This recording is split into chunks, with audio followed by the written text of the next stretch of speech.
Hello! Today I'm going to be doing a tutorial on how to draw dragons, going over the basic dragon anatomy that applies to basically all of the Wings of Fire tribes. This is not going to go into detail about shading or coloring, just the basic anatomy of the dragons. To begin, dragons are a mix of a lot of different animals, including big cats, big dogs, birds, bats, snakes and lizards, horses, and theropod dinosaurs. All of these play different roles in the anatomy of the dragon.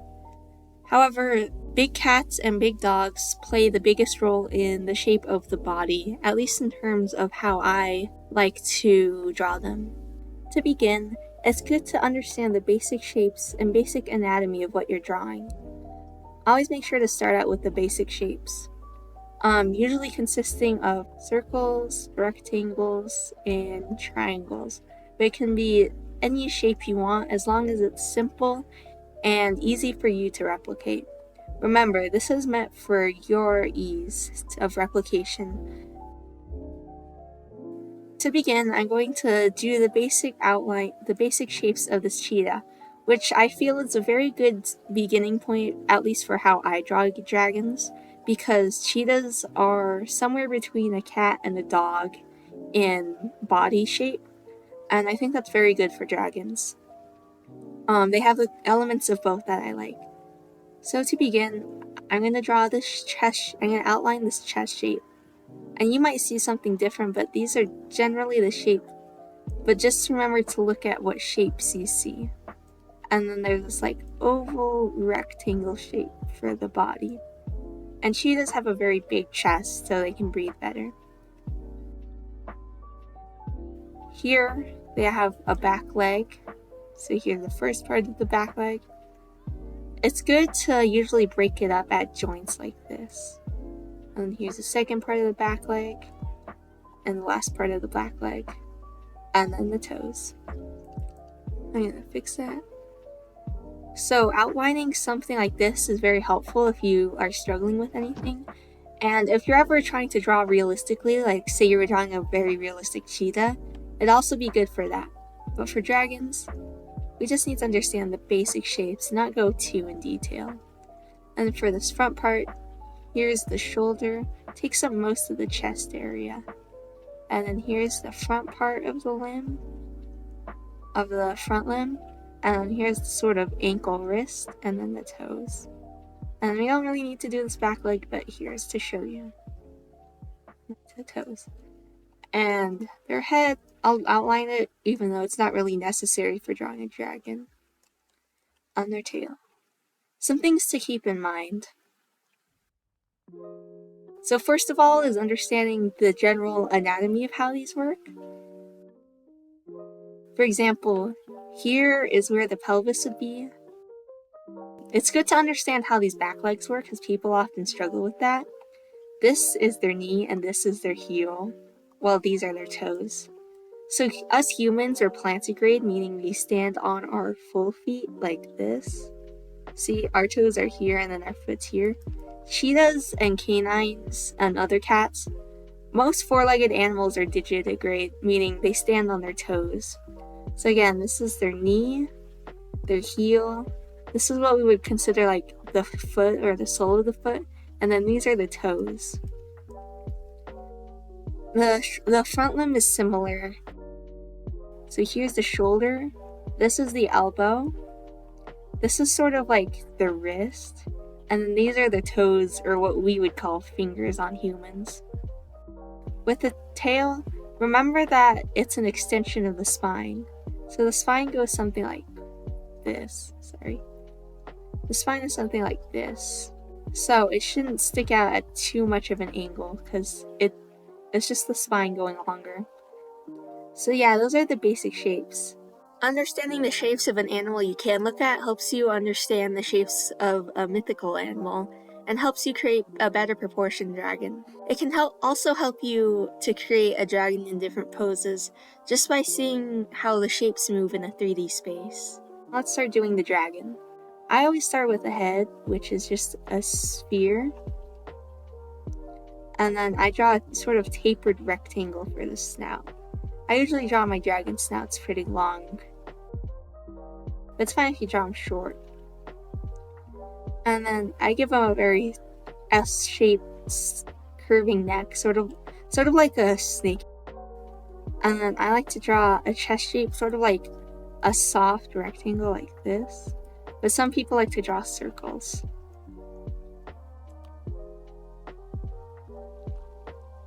Like that. And then see how cheetahs have a very pretty sloping back? I like to exaggerate that in dragons and give them a very arched back. Sort of like this. And in the cheetah, you can see I didn't really draw the pelvis. I just drew the upper part of the back leg. But their pelvis would be somewhere around there, and then their back leg would be like that. So I like to draw the pelvis in dragons because it helps me like situate it and get the general shape together. Also remember to flip your canvas. If you're doing this, obviously if you're doing it traditionally, you can't really flip the canvas that easily. But if you're drawing digitally, make sure to flip the canvas fairly often to catch any mistakes or things that look funky. And if you're having trouble drawing something, just flip the canvas and you might be able to see what's wrong. So here, and then again, remember, the tail is just a continuation of the spine.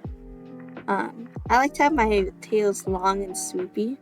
Some people like to have them more stiff, sort of like a dinosaur tail, and that's fine. Just remember that they can't like do any weird stuff because it's just it's part of the spine and has to bend like it. I'm going to start with the front leg. I usually do it towards the front of the chest. So there's the shoulder, and then the first part of the leg. And then here's the sort of wrist thing. I like to usually do it more slanted. And then the toes. I make them usually pretty thin, but it depends on the dragon and the tribe and stuff. And then for the back leg, like I said, the pelvis isn't really visible, but I like to draw anyways, because especially if you're doing like a harder pose, like say you're doing it flying, it can really help you situate the dragon. So here, usually the back leg will take up the whole pelvis. And then try and keep your proportions in mind. Lots of people like to do a leg that's sort of like this and then have a really long heel. But usually, you can see it as cheetah. It has pretty similar proportions between these. It actually gets smaller. It depends on what specific animal you're basing the leg off of. For example, dogs usually have like a very long, this sort of middle section, whereas big cats, like lions and leopards, they usually have very big top section and then pretty small back section like that. Okay, I usually make them about even. Something like that. You go whoop, whoop, whoop. I'm gonna move this tail just so you can see it better. That's a pretty basic pose, and I can just replicate that for the back legs for this simple sort of pose. Oh, I forgot the toes on the back leg. Make sure they line up unless they're like purposely putting them on uneven ground.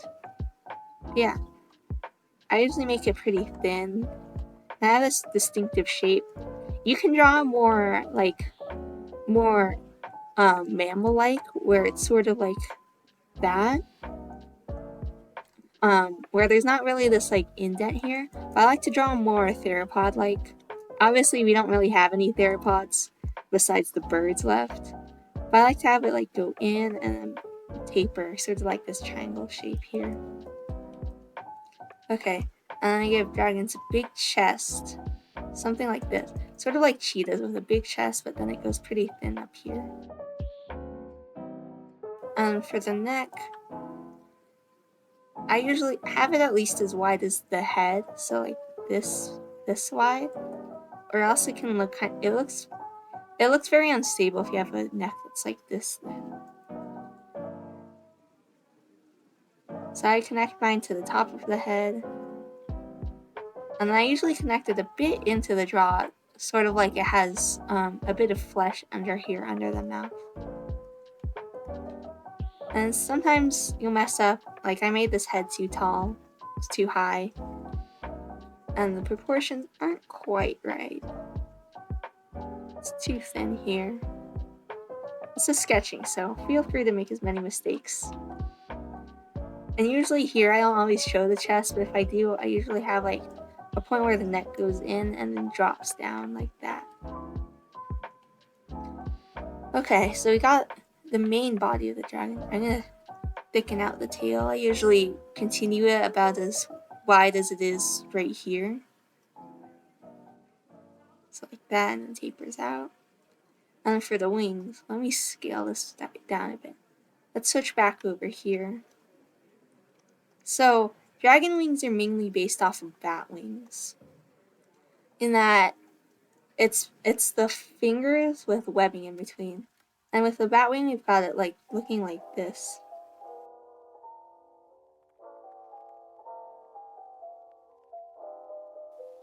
So this is a bat wing. And remember, a bat wing's a lot like a human arm. If this was a human arm, then this would be our shoulder, our elbow, and this would be like the top section of the arm.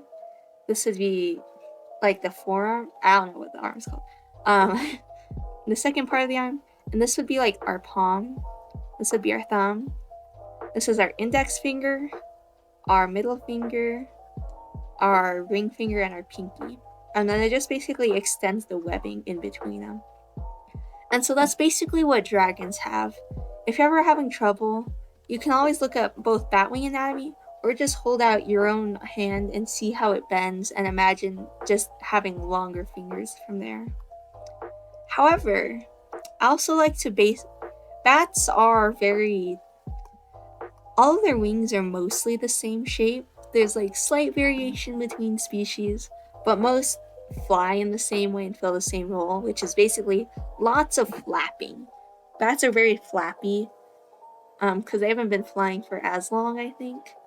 Whereas birds are a lot more better adapted and have been flying for a lot longer. So for example, here we've got this raven.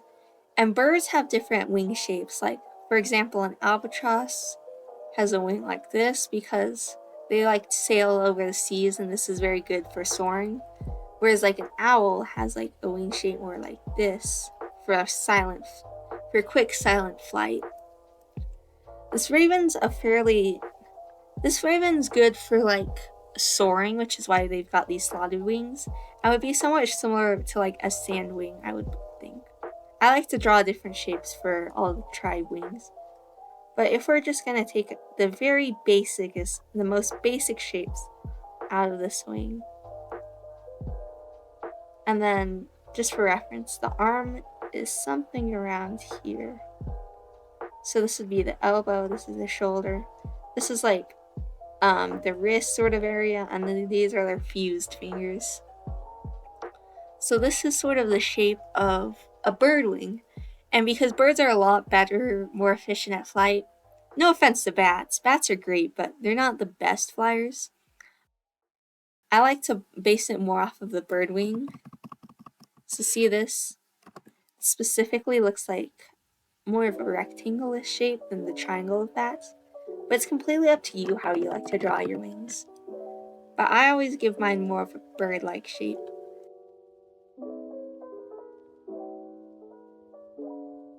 Also, remember, although dragons are fantastical creatures and probably couldn't fly if they were on Earth, it's nice to give them the illusion. So I like to give them big muscles, like that. Dragons are weird because they have two sets of arm muscles, like both birds and bats. It would be this that had evolved into a flight wing. So this has a set of pectoral muscles, something like that. But then there's a second set of pectoral muscles that are flight muscles. And flight muscles have to be big because it takes a lot of power to fly. So here, it'd be something like this. Like, that's why I like to give dragons a big chest. because that way they can have big muscles that attach. So this would be their main flying muscle. Of course, it's up to you. You don't have to go this much into the anatomy, but it's good to not have super stick thin arms because it can look like they're very flimsy and it'd break. So here's the upper part of the arm. And then the sort of palm. I usually draw this in. Most people draw it like this. This is like the thumb, by the way. So I draw it like this. Most people draw it like this, and like Joy Ain draws it like this. But I draw it like this. And then, like I said, I usually downscale the wings because for dragons to really fly, they would need to have huge wings. But because of canvas size, I usually scale them down a bit. So, essentially I draw them like that, which is a lot more closer in shape to a bird wing than a bat wing, which would look like that. And I have a very stylized way of drawing wings.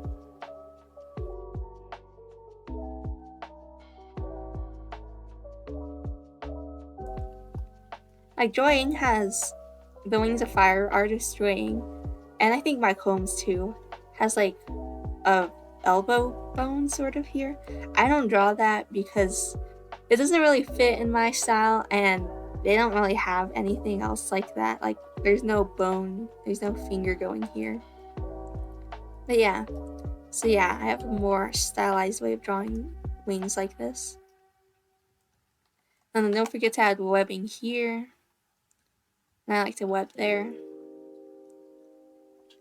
And then I'm gonna fix some of this real quick.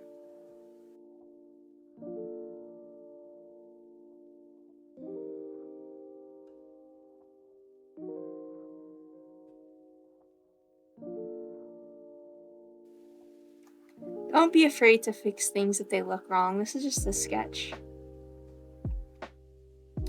Alrighty, I fixed up the main body. Real quick, I'm gonna show you basically the face.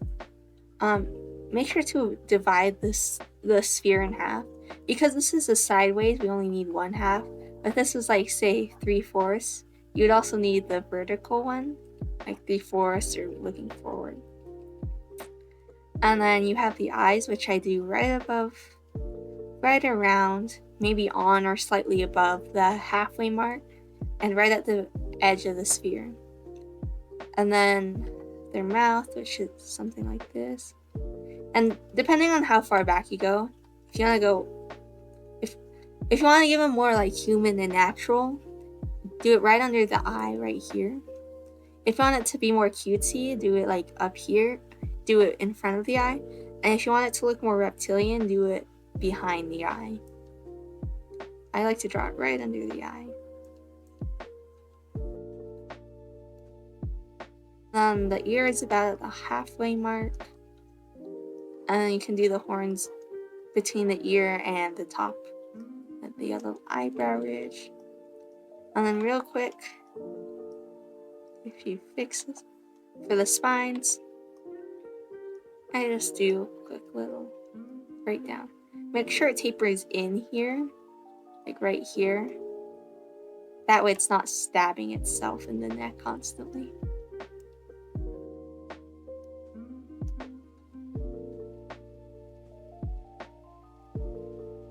And it tapers down.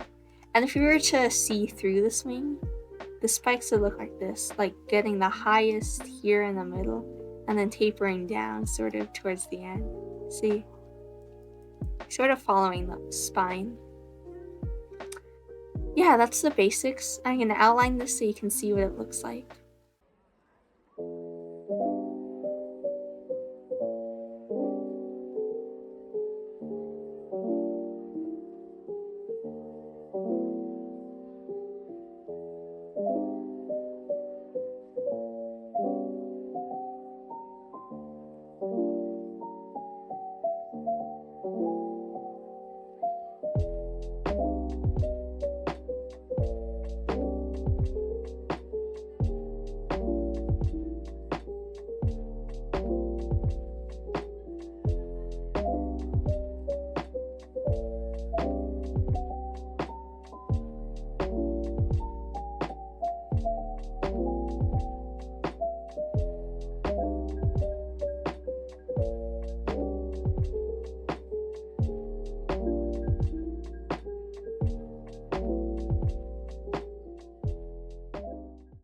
Alright, I finished the outline, so here's what the sketch looks like, and here's what the line art looks like. I'm pretty loose with my sketch. Some people like to be very tight with their sketch. I sketch very messily and just kind of do whatever I want on top. A few things I'd like to point out. For these toes, for the talons, well, I do more in-depth talons if I'm like trying to make it hold something. For these, I sort of just do paw-like talons. So I just kind of do a curved triangle and then a few lines. Very simple, very basic. I don't like, oops, I forgot these little claws. I like to draw, I don't like to draw the like wing fingers because one, it's tedious, and two, it kind of takes away, it can take away from the wing pattern. So I mostly just leave it, I just add these little impressions of drawing of wing fingers. But yeah, that's the basics of dragon anatomy, at least in how I draw them. If you have any questions, feel free to ask in the comments, and I'd love to help. Thanks for watching. Bye!